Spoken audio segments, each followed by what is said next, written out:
స్తోత్రం అండి. అపోస్తలైన ఆత్మీయ తల్లులకి నా వందనాలండి. అదేవిధంగా ఇక్కడ సేవకులకి వారి కుటుంబానికి కూడి వచ్చిన మీ అందరికీ నా వందనాలండి. నా పేరు సునీల్ కుమార్ ఆర్లగడ్డ అండి. మాది విజయవాడ అండి. నేను కేంద్ర స్థానం విశ్వాసం అండి. కేంద్ర స్థానం విశ్వాసం అని చెప్పడం కంటే కూడాను ఆత్మీయ తల్లిదండ్రులు వారి కన్నీటి ప్రార్థన చేత, వారి ఉపవాసం చేత నిలబెట్టి కట్టబడిన విశ్వాసం చెప్పడానికి చాలా హ్యాపీగా ఫీల్ అవుతానండి. ఎందుకంటే ఒకప్పుడు నా పరిస్థితి అసలు ఏం బాగోలేదండి. అంటే చేయడానికి ఇచ్చిన ఉద్యోగం లేని పరిస్థితి అండి. సో ఆ సమయంలో నేను ప్రభు దగ్గర వచ్చిన మొక్కుబడి చేసుకున్నానండి. ప్రభా, భవిష్యత్తులో నా పరిస్థితి బాగుంటే కనుక మన క్రీస్తు సైన్య సహవాసం యొక్క ప్రతి సెంటర్కి వెళ్ళి నేను నా రక్షణ సాక్షిని చెప్పుకుంటాను ప్రభు అని చెప్పి చిన్న మొక్కుబడి చేసుకున్నానండి. ఆ ప్రకారం ఇవాళ నేను ఒక మంచి పొజిషన్లో ఉన్నానండి. అండ్ ఇంకా చెప్పాలంటే లాస్ట్ ఇయర్ నేను ఈ సెంటర్కి వచ్చానండి, ఈ కూటాలకు వచ్చి నేను సాక్ష్యం చెప్పానండి. సో నేను లాస్ట్ ఇయర్ వచ్చి సాక్ష్యం చెప్పినప్పుడు నేను మేనేజర్ పొజిషన్ ఉన్నానండి. ఒక ప్రైవేట్ బ్యాంక్కి ఒక మేనేజర్ స్థాయిలో నేను వచ్చి ఇక్కడ సాక్ష్యం చెప్పానండి.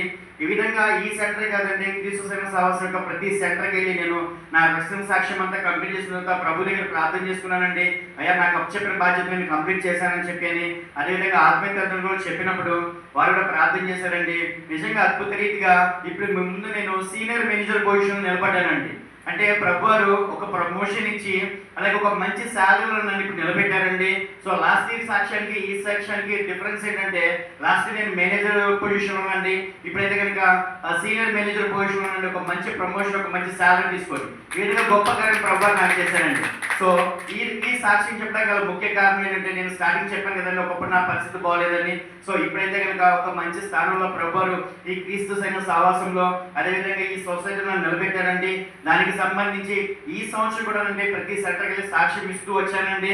దేవుని కృప వల్ల ఇవాళ ఈ సమయం ఇక్కడ దొరికిందండి. And first of all I thank you to Jesus for giving such a good opportunity to me to stand in front of you and also to అయ్య గారు అండ్ అమ్మగారు for giving this precious time. Why? Because this is a very precious time and which they are having, because I am not able to stand in front of you. He made me to stand in front of you, and whenever I am asking the time to say my witness, Ayyar and Amgar is giving such a beautiful time and thank you once again, thank you so much అండి. And నా సాక్ష్యంలోకి వెళ్ళినట్లయితేనండి 2003 సంవత్సరానికి నాది graduation complete చేసేస్తున్నానండి. ఇంకా అప్పటి నుంచి చిన్న చిన్న ఉద్యోగాలు నేను చేస్తూ వస్తున్నానండి. 2005, 2006 సంవత్సరాల్లో నేను సిటీ ఫైనాన్స్ అనే ఒక కంపెనీకి వర్క్ చేస్తూ వచ్చానండి. సో అందులో నాకు టార్గెట్స్ ఉంటాయండి. ఆ టార్గెట్స్ నేను చేస్తున్నాను. And at the same time నేను నా జాబ్లో చాలా రెస్పాన్సిబుల్గా ఉన్నానండి. అయినప్పటికీ ఆ కంపెనీ క్లోజ్ చేశానండి, ఆ జాబ్ పోయింది. ఆ తర్వాత 2007, 8, 9 సంవత్సరాలు చోళమండలం డిపిఎస్ అని చెప్పి ఇంకొక ఫైనాన్షియల్ కంపెనీకి నేను వర్క్ చేయడం స్టార్ట్ చేశానండి. అందులో కూడా అండి ఎంతో రెస్పాన్సిబుల్గా నేను ఉన్నాను. నా వర్క్ అంతా నాకు చెప్పినంత నేను చేస్తున్నప్పటికీ కూడా అండి అనుకోకుండా ఆ కంపెనీ కూడా క్లోజ్ చేశారండి. సో ఆ తర్వాత జైలాగ్ సిస్టమ్స్ ఇండియా ప్రైవేట్ లిమిటెడ్ అని చెప్పి ఇంకో కంపెనీలో జాయిన్ అయ్యాను. సో అందులో కూడా సేమ్ ఇంతే వర్క్ జాగ్రత్తగా చేస్తున్నాను, రెస్పాన్సిబుల్గా ఉన్నాను, నా టార్గెట్స్ నేను చూస్తున్నాను. అయినప్పటికీ ఆ కంపెనీ కూడా క్లోజ్ అయిపోయిందండి. ఇలా నేను ఏ కంపెనీలో జాయిన్ అయితే ఆ కంపెనీస్ అన్ని క్లోజ్ అయిపోతూ వస్తున్నాయండి. సో ఏంటో ఇలా జరుగుతుందని చెప్పి చాలా బాధపడ్డానండి. ఒకవేళ ఈ ఉద్యోగం చేయడం ప్రభు చిత్తం కాదేమో. నాకు చిన్నప్పటి నుంచి మిషనరీ పరిచయం అంటే ఇష్టం ఉండేదండి. ఒకవేళ మిషనరీ పరిచయకి వెళ్తే ఎలా ఉంటుంది అని చెప్పని ఓన్గా ప్లాన్ చేసుకొని చెన్నై, ఢిల్లీ, కలకత్తాలో ఉన్న ఆర్గనైజేషన్స్తో వాళ్ళతో మాట్లాడడం స్టార్ట్ చేస్తూ వచ్చానండి. సో వాళ్ళతో మాట్లాడుతున్నప్పుడు వాళ్ళతో మాట్లాడుతున్నా కానీ అపాయింట్మెంట్ లెటర్ ఇవ్వడం లేదండి, అంటే ఆపర్చునిటీ దొరకడం లేదు. సో ఇటు చూస్తేనేమో ఉద్యోగం లేదు, ఇటు చూస్తేనేమో పరిచయం దొరకడం లేదు అని చాలా ఫ్రస్ట్రేషన్ అండి. అంటే ఆ సమయానికేనండి నేను అప్పటికే మందిరానికి వస్తున్నాను కానివ్వండి, కానీ ఎప్పటికప్పుడు అయితే వస్తున్నాను కానీ అయ్యగారితో అమ్మగారితో మాట్లాడడం కానివ్వండి, మందిలో ప్రార్థన చేసుకోవడం కానివ్వండి, మందిరికి సంబంధించిన ప్రిన్సిపల్స్ రూల్స్ ఏదైతే ఉన్నాయో వాటిని ఫాలో అవడం కానీ ఏం చేయట్లేదండి. జస్ట్ వస్తున్నాను, వెళ్ళిపోతున్నాను. కానీ అప్పటికే ప్రభు నాకు చాలా ఆశీర్వాదం ఇచ్చారండి ఉద్యోగాల్లో. ఆ ఆశీర్వాదం అంతా నేను వేరే విధంగా ఖర్చు పెట్టేయడం జరిగిందండి. చేసేసిన తర్వాత అదంతా అయిపోతే నేను 0 పొజిషన్కి వచ్చానండి. సో ఈ 0 పొజిషన్లో ఉన్నప్పుడు ఇటేమో ఉద్యోగం లేదు, ఇటేమో పరిచయం లేదు, ఇటేమో చేతులు డబ్బులు లేవు. అది చాలా ఫ్రస్ట్రేషన్ అండి. ఎంత ఫ్రస్ట్రేషన్ అంటే ఎవరితో మాట్లాడాలని కానీ చిరాకు, ఎవరు చూసినా చిరాకు పడేవాడిని, నన్ను నేను చూస్తున్నా చిరాకు. అంటే చాలా ఫ్రస్ట్రేషన్, అంటే ఒక కన్ఫ్యూజన్ మైండ్ సెట్లో నేను ఉండిపోయానండి. సో ఇదే సమయంలో నా పేరెంట్స్ నుండి మ్యారేజ్ ప్రపోజల్ తీసుకొచ్చారండి. నేను చేయడానికి చిన్న ఉద్యోగం లేదు, మళ్ళీ నాకు మ్యారేజ్ ఏంటి అని చెప్పి నేను తిరస్కరించానండి. సో 1 ఫైన్ సాటర్డే అండి మనకు ఉపవాసం కూడా జరుగుతుంది కదండి శనివారం పూట.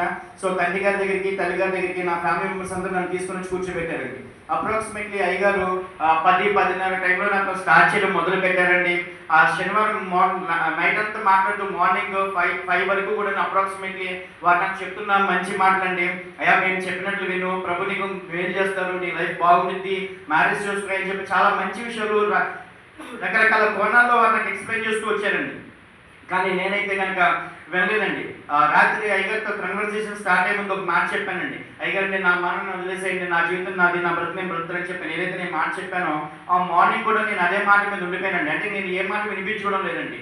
ఇంకా అయ్యగారుండి అయ్యా నేను ఒక 2-3 నిమిషాలు మాట్లాడితేనే ఎవరైనా నా మాట వింటారు, అటువంటిది ఒక రాత్రి అంతా మాట్లాడి ఇంత ఎక్స్ప్లెయిన్ చేసినా కానీ నువ్వు వినడం లేదు, సరే ఒక పని చెయ్యి, నీకు నచ్చినట్టు నువ్వు చేసుకోయ్యా, కానీ ఒకటి భవిష్యత్తులో నువ్వు బయటకు వెళ్ళిపోయి నువ్వు బాధపడి తిరిగి నా దగ్గరికి వచ్చి నన్ను బాధ పెట్టద్దు, నీకు ఇష్టం వచ్చినట్టు నువ్వు చేసుకొని చెప్పి పంపించానండి. ఇంకా అక్కడి నుంచి నెక్స్ట్ వచ్చేసానండి. వచ్చేసిన 2-3 డేస్ తర్వాత నాకు అయ్యగారు చెప్పిన ఆ మాట పదే మనసులో తొలుస్తూ ఉందండి. అసలు నేను తాపత్రపడుతుందే నా లైఫ్ బాగుండాలని, నాకు ఒక మంచి కెరియర్ రావాలని, అది నాకు దొరకడం లేదు. కానీ అయ్యగారేమో అది నీకు దొరికిద్దయ్యా, ప్రభు నీకు ఇస్తారు, నువ్వు చెప్పిన మాట వినా చెప్పని అంటున్నారు, నేను ఇది ఎందుకు పట్టుకోకూడదు అని చెప్పని తిరిగి తండ్రి గారి దగ్గరికి వచ్చి నేను చెప్పిన మాట అండి. అయ్యగారు ఇప్పటివరకు నా సొంత జ్ఞానం చేత, నా సొంత ఐడియాలజీ చేత నేను నడుస్తూ వచ్చానండి. నేను సక్సెస్ అనేది ఎక్కడ కూడా చూడలేదు, కానీ ఇప్పుడైతే నేను పూర్తిగా మీ చేతిలోకి వస్తానండి, నన్ను ఏం చేయమంటారు చెప్పండి, నాకు ఒక మంచి భవిష్యత్తు ఇవ్వండి అని చెప్పని అయ్యగారు నేను రిక్వెస్ట్ చేశానండి. ఇంకా అప్పుడు అయ్యగారు చాలా దగ్గర తీసుకొని నన్ను వారి పెట్టిలో నన్ను ప్రేమించి ఎన్నో మంచి విషయాలు చెప్తూ ఎప్పటికప్పుడు నా భుజాన్ని తడుముతూ వారు చెప్పిన మాట 10 రోజులు గంట ప్రార్థన చేయ, 3 రోజులు పూర్తి ఉపవాసం చేయ, అదేవిధంగా ఎదురుగా విశ్వాసులు కోటాలు వస్తున్నవి, కోటాల్లో కొలువయ్య, ప్రభుని కార్యం చేస్తారని చెప్పి ఒక మంచి స్వీట్ అడ్వైస్ నాకు చేశారండి. ఆ ప్రకారం నేను చేస్తూ వచ్చానండి. ఆ కోటలో నేను కలుస్తూ ఉండగానండి కంచిశాల నుంచి పద్మ నా వైఫ్ మ్యాచ్ వచ్చిందండి. ఆ మ్యాచ్ నేను